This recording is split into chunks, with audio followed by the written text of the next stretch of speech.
All right, welcome to another episode of eBay Scavengers. This week we are doing episode 15, and it is Jay and I talking about what is up in our stores this week. How are you doing, Jay? I'm doing good. So, Jay, I was checking out your store this week, and you guys moving a lot of shoes, but you didn't have a particularly, big items moving this week. Is it because you guys were out of town? Well, yeah, so we were out of town for a week, and we kind of talked about this, I think, or somebody did. Yeah, so we went on vacation, but we put our store on vacation mode, which means that we can still sell things, but a banner just pops up on every item that tells buyers that if they buy now, it will get shipped in a week. And we sold, I want to say, 60 things in 7 days. So we made about $1,500. I really don't know if things are slow because, people didn't want to wait, or it kind of feels like that's just the way things are right now. Things are a little bit slow. Yeah, I feel like I've been having a similar kind of weeks the last month even, where it's relatively slow, but if I list a bunch of new items, I still get sales. So, yeah. But we had a pretty good week because we cleaned out our shed, so we had a lot of stuff to list, and we didn't want to keep it, so we were selling a little lower than we usually do. Yeah. So just to move it. Yeah, I mean, I find like the more you list, the more you're going to sell. So yeah, we do the same thing. Like we've been selling a bunch of shoes because, as I talked about a couple weeks ago, we've just been listing, dozens of shoes. So that's what sells. Yeah, I love selling shoes. I need to really do a discount on mine and see if that helps.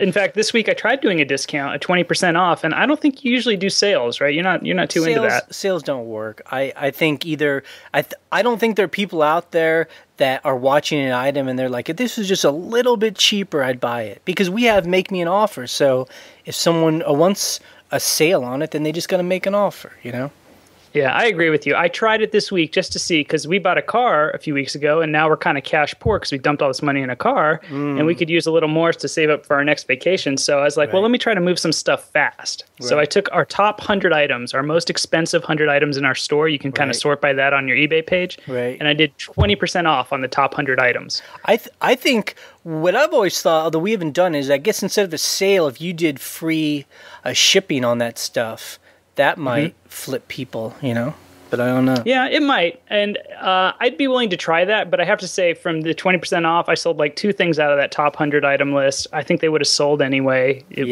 soon enough. Exactly. I think when we do those sales, and if a couple things might, that are on sale do sell, I think they would have sold anyway, Yeah.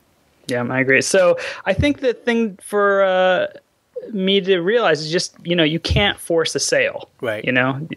We have stuff on best offer. If people want it, they're going to make an offer. That's the way it'll be. Yeah. I mean, anytime we have a slow day, we're just like, let's just put stuff up. Let's just a list, always be a listing. That's a way to do it, really. ABL. ABL, right. All right. So, we had a funny week where we sold something new, and this is a full-on scavenger find, but I started selling skeletons this week. Yes. This was so weird. I was out running on the other side of the river, and it was like, it's kind of remote out there. There's no homes or anything. Yep. And I found like this big pig spine, and it's like held together by the meat of the animal, and it was pretty, clean from being in the dirt and sun and not like all beefy covered and bloody or anything, but it was like a white bone. But I threw it up and it sold for like $55 within a couple days. Jesus. So do you think there's a market if you just put up bones that they would sell right away? Well, I can tell you, I've been all over the other side of the river now. Like, where can I get some more bones? Yeah, right?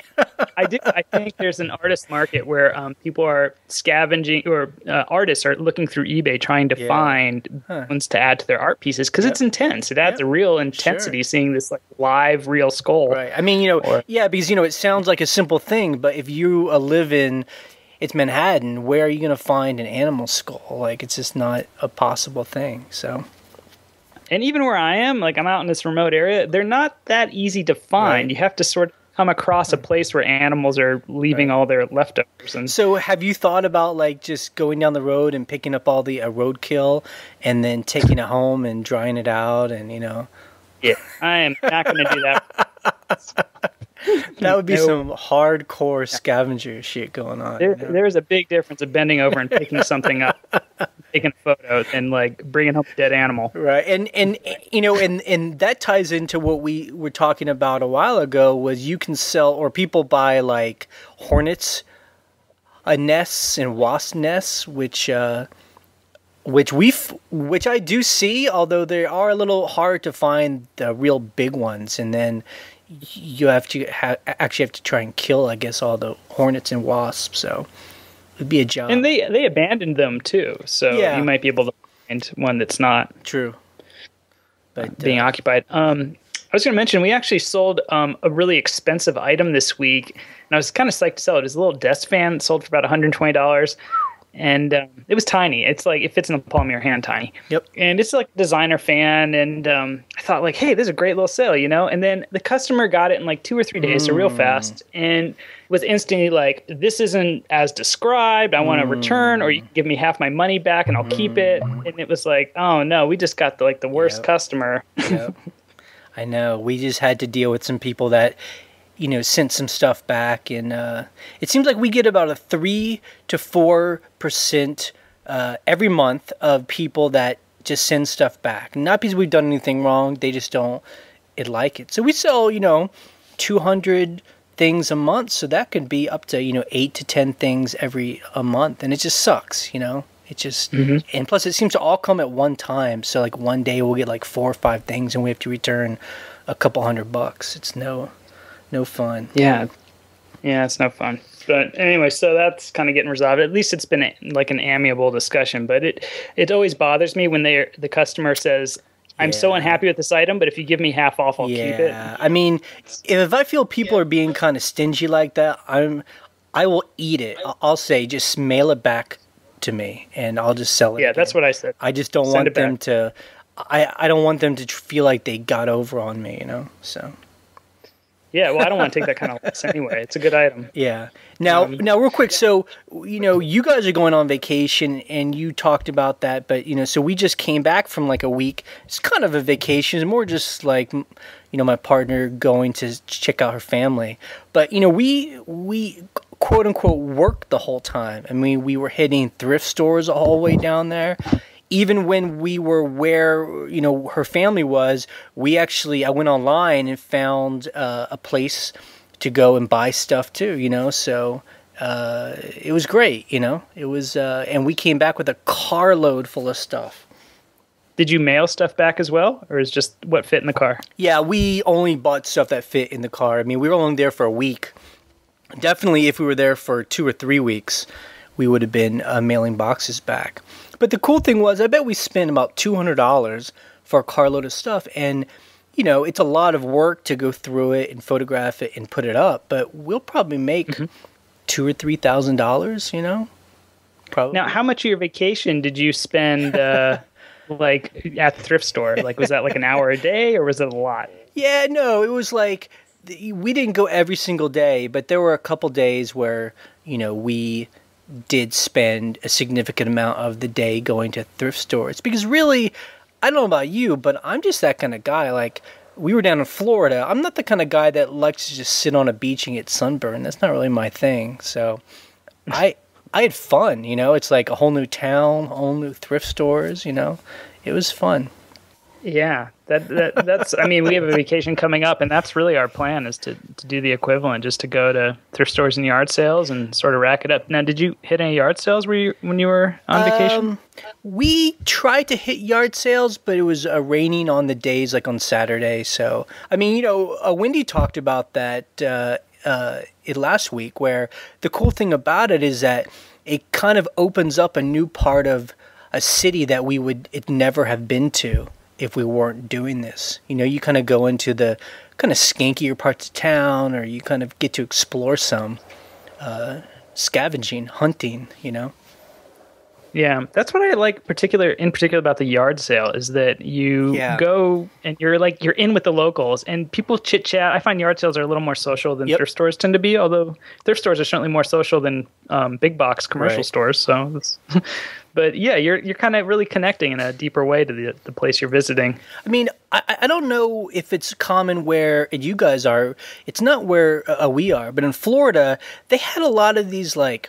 I guess an old its grocery store would go out of its business, and someone would take it over and turn it into like a flea market, like an indoor flea market. And so you'd go, and there would be vendors, and some of them would sell stuff I didn't care about, but some people would have all the cool antiques and junk and stuff, and it had kind of like a Max kind of feel because you're in this like big box store, but people are just piling old computers and stuff like that.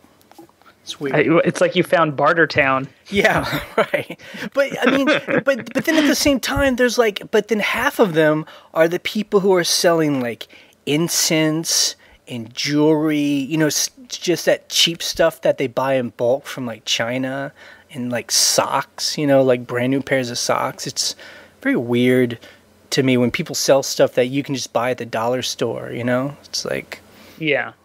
I'm not into the flea market scene, so that's not really my thing, but they all seem weird to me. But I was going to ask you about something you wrote about today, Jay, and that was your local junk shop that you and Ryan love to go to. Yes. You had just learned a little trivia about where they got this great junk from. Yep. I was wondering if you could talk about that, because I thought that was really interesting, what you learned. Right, so we live in a rural area, and there's like a junk shop that opened up about a year ago, and it's become like our go-to place where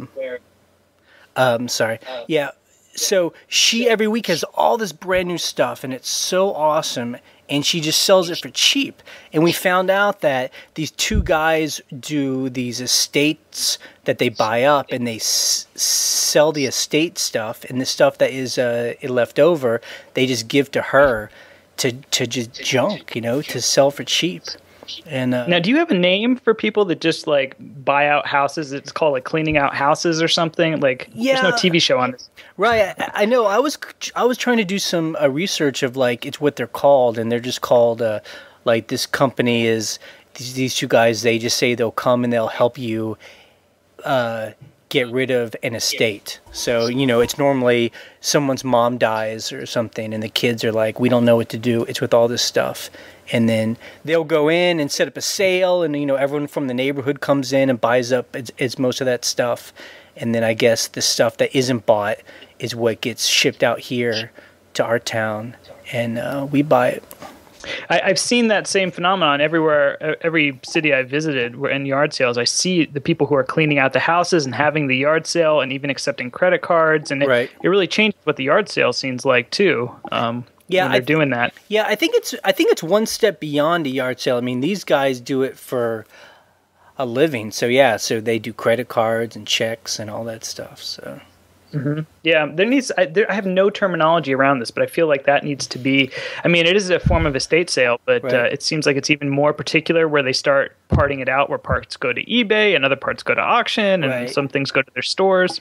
I mean, plus, maybe we aren't the best to talk about it at this moment because we don't know, but it seems like too, some of it is maybe where guys come and give the family a flat fee, we'll give you $25,000, and then we'll just do it with this as we want, but at the end of the day, the house will be cleaned out. There'll be nothing left. I don't know. Yeah, I wonder if I liked Wendy's suggestion on this, which is we should interview one of these guys, and learn more about their little trade, and how much they're willing to share about it, because it all relates to our eBay scavenging kind of thing, and it's not necessarily something I want to get into so much. It's just something I want to understand better. Right. And I guess one other thing I just wanted to talk about, I'd sent you some links about people talking about what we're talking about now, and that is there are these guys who talk about when you quit at your job and you just start to do your own thing. And I guess it's extreme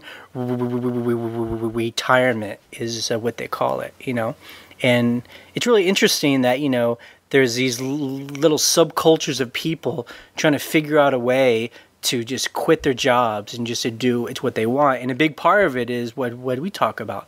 Like, you got to live really frugally. You have to not have a big payment on at your house or your apartment. Yeah, it seems to be becoming a legitimate lifestyle to figure out your $30,000 passive income and kind of stop spending a bunch of money. Right. I mean, I think it's interesting because it's like almost the opposite of the Wall Street guys. Like, they're so focused on how do we make so much, it's money. We don't know what to do. It's with it. And then you have the exact opposite. Like, how do I figure out how to just not to take part in that at all, you know? Yeah. Now, I remember we had another article earlier this week. I think it came through the New York Times, and it was about a kid who was selling mid-century modern furniture in the Northeast. And it sounds in some ways like the polar opposite of early retirement and having a passive income to be a 14-year-old and have a full-on income where your parents become your employees, which is what this scenario was turning into. Right. And I kind of think it's the same thing. Like, in a way, I feel like if that kid works hard now, he won't have to, work particularly hard in the future to have his career path and his regular income worked out. Yeah. So I want to ask you something, Jay, that I think kind of relates a little bit to the lifestyle thing, which is you hurt your hand this week. I did. And I'm just asking about it because part of the eBay lifestyle is, you have pretty much a low cost of living. And I know that you had opted out of health insurance. Yep. So when you go to the hospital, you're just paying for it. Yep. Yeah, I'm not sure if I can complete the story today because, I tried to actually tape my own hand up, but it was just bleeding too much for it. And I realized fairly quickly I needed to get stitches. So we went to the hospital, and it's just weird. I've never dealt with a financial transaction like this. I asked him, how much is this going to cost? Like, ballpark it.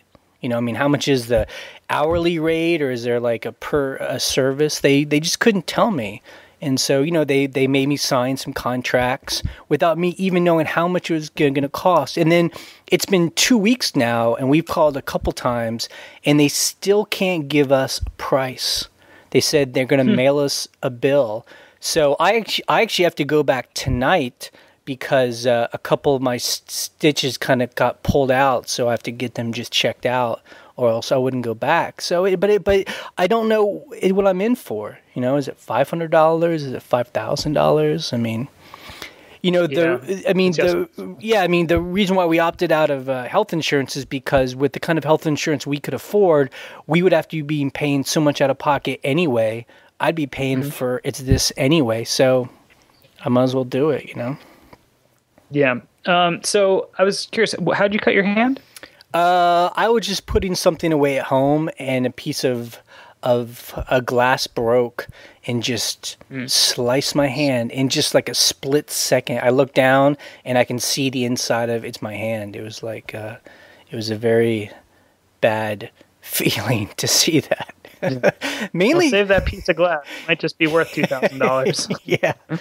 I mean, and mainly just because, I saw it and I just thought, man, this is going to be a big pain in the ass, Well, that's a bummer, dude. So I want to wrap up this episode. I just want to mention a few things. We had two really unusual things happen this week. Okay. And one is we broke 1,000 items in our store, which is big for us. Yeah. And which I'm about a third now of what you guys are doing. Yep. And the other was that Wendy got her book into Macklemore's hand. Wow. So the biggest thrift shop of them all now has a copy. Cool. So it was hand delivered through a friend of a friend of a friend, and it made it. So that's awesome. And I guess there's one more thing we should mention, and Ryan had asked that we bring this up on today's show, and that's the eBay sales tax. We should probably just leave off with the topic. So, do you have any thoughts on the eBay sales tax, Jay? Yeah, I mean, basically, eBay seems like they're the only ones kind of fighting against it now, but it looks like it's going to pass, where all internet vendors are going to have to charge a sales tax. And so if you sell, the way I understand it is, so if you sell to somebody in Rhode Island, you'll have to pay Rhode Island's sales tax. And it could be county tax, and it could be the person, if they're in a cities pay that tax too. Yeah. So I'm hoping that eBay, if this passes, will just make that all transparent. So you and I will never really see that. It just gets passed on to the person wherever they are. Right. Which I think would affect us too much if that's the case. And then the other thing is, Wendy has brought up a good point several times, is what about used items? If it's used, paid tax, how many times are we going to pay tax on the same transaction? Right. Well, that's what eBay talks about, is that it's going to be very complicated for them to help buyers, or to help us figure that out, because, every state has different laws where some things get taxed, some things don't. Yeah, what happens if I'm selling an old pair of shoes? Like, it got taxed already once. Like, why is it going to get taxed again, So, I don't know. If I knew more about it'd be interesting to know, when is it appropriate to charge tax on the same item again and again? When is it not? So, well, we'll see. Yep. So let's call this a wrap then for episode 15, and we're going to go to our next episode 16, where we're going to talk about research and how we research items for eBay.